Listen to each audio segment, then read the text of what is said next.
Welcome to episode 126 of Gods and Heroes of Ancient Greece. My name is MyLinda Butterworth, and today we continue with the Last Tantalides and part 2 of Orestes and the Furies. At last, Orestes ventured to raise his eyes.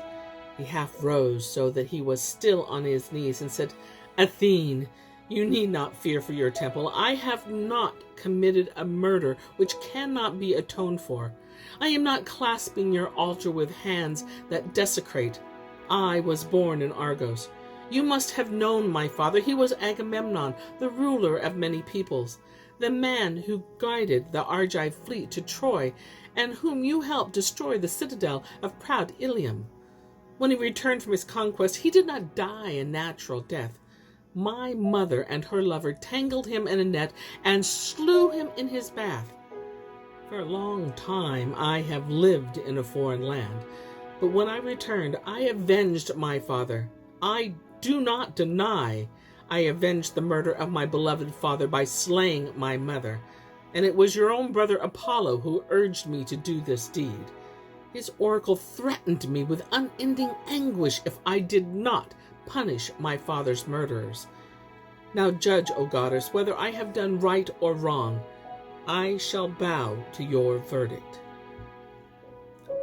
The goddess was silent and thoughtful. Finally, she said, "The matter which I am to judge is so strange and involved that no court on earth would know what to do about it.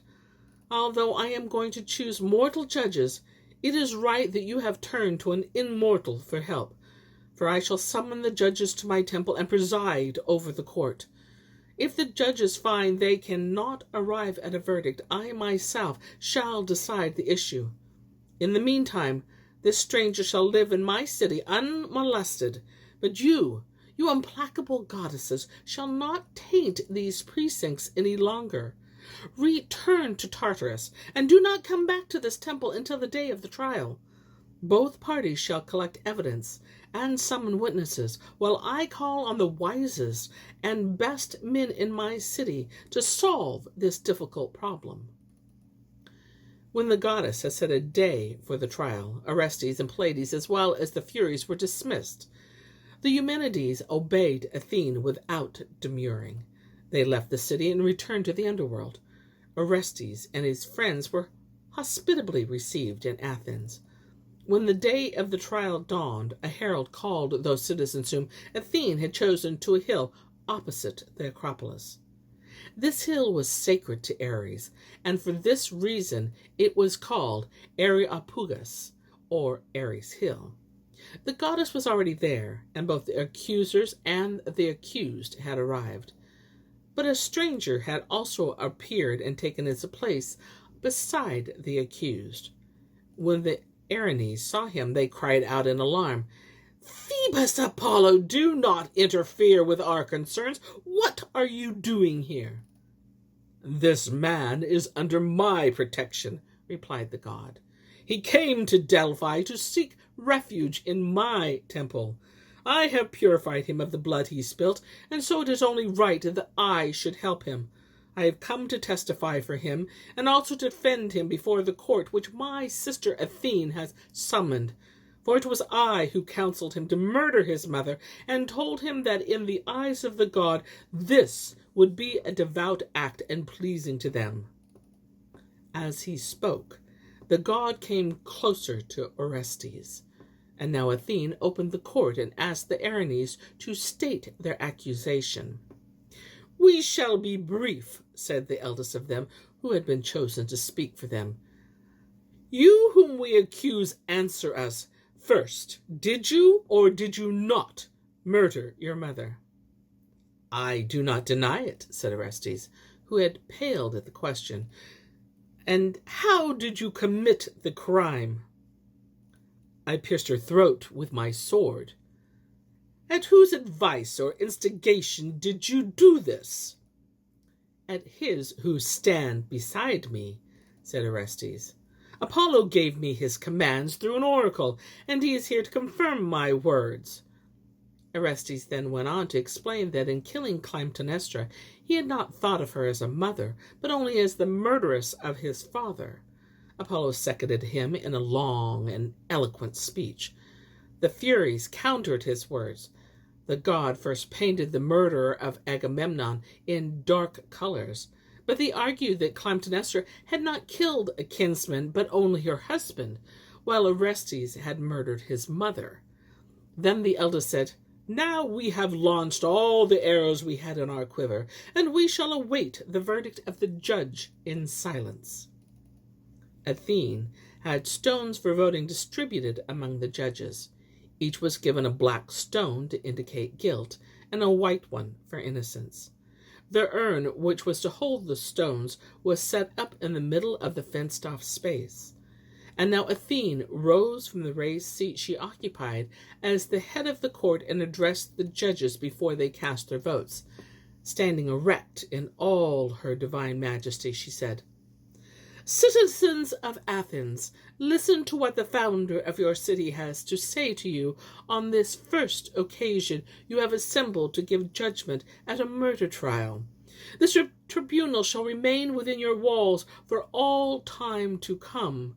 Here, on the sacred hill of Ares, where the Amazons once camped when they waged war on Theseus, where they brought sacrifice to the god of war, here the court of Areopagus shall assemble and keep the citizens of Athens from doing wrong.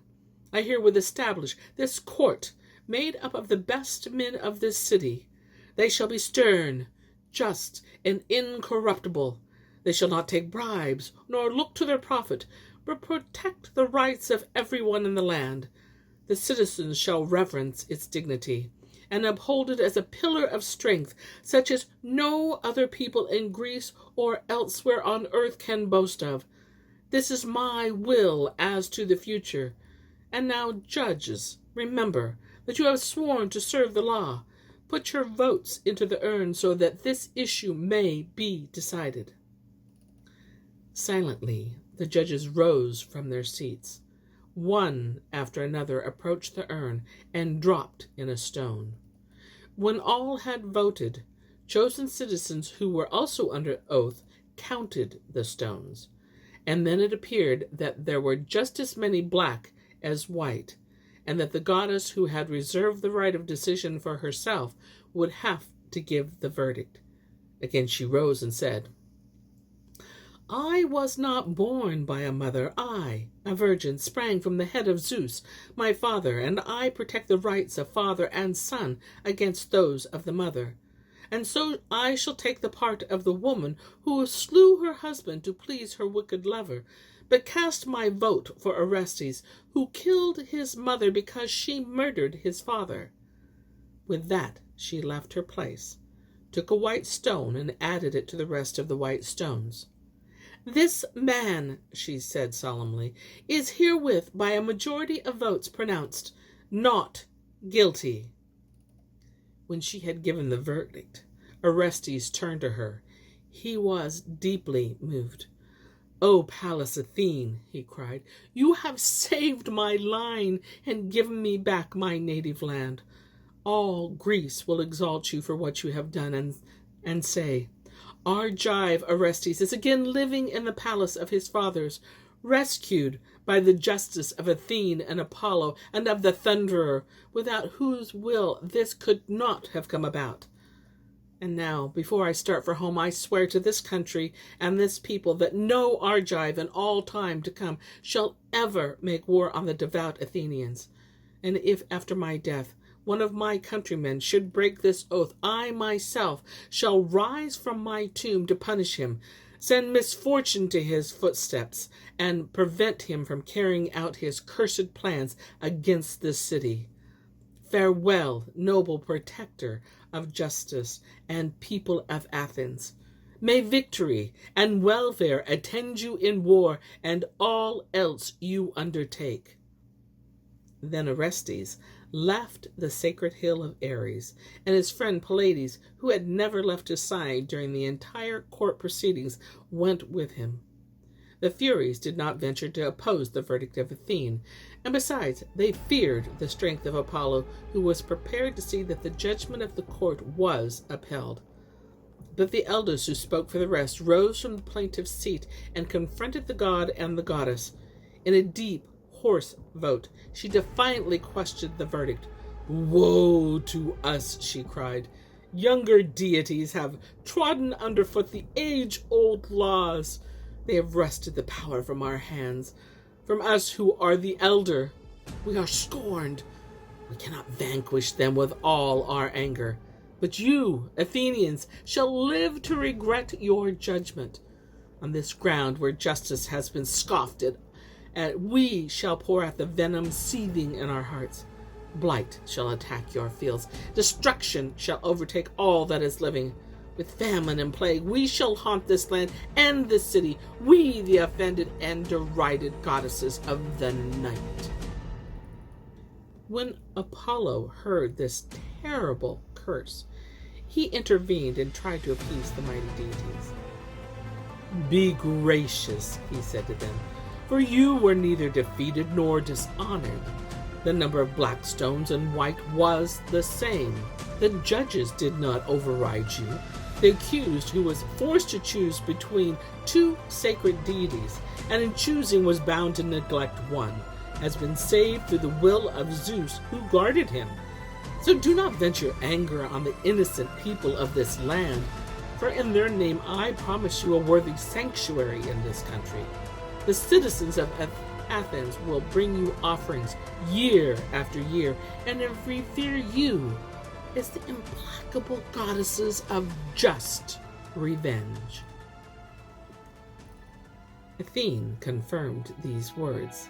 "Believe me, majestic goddesses," she added, "if you make your home in another country, you will regret it, and long for the earth you have spurned. The citizens of Athens are ready to hold you in high honor. Choruses of men and women clad in crimson robes will sing your glory. Your sanctuary shall be in the sacred cave beside the temple of King Areopagus, and every house that does not honor you will be unblessed." As they listened to these promises, the Furies gradually grew calmer. They consented to remain in that country and were pleased to think that they, as well as Athene and Apollo, were to have a sanctuary in the most famous of all cities. In the end, they grew so gentle that they, on their part, solemnly swore to shield the city from wild weathers, from drought and plague, to guard the herds, to bless marriages, and with the Fates, their half-sisters, to work for the welfare of the entire region. They went so far as to wish everlasting peace and prosperity to the people. Then the Dark Sisters left the Areopagus and the city. Athene and Apollo gave them thanks, and all the citizens of Athens accompanied them with blazing torches and chants of praises. And here is where I end my tale for today. But I'll be back with more tales. Many more tales. Until then, my friends, enjoy the journey.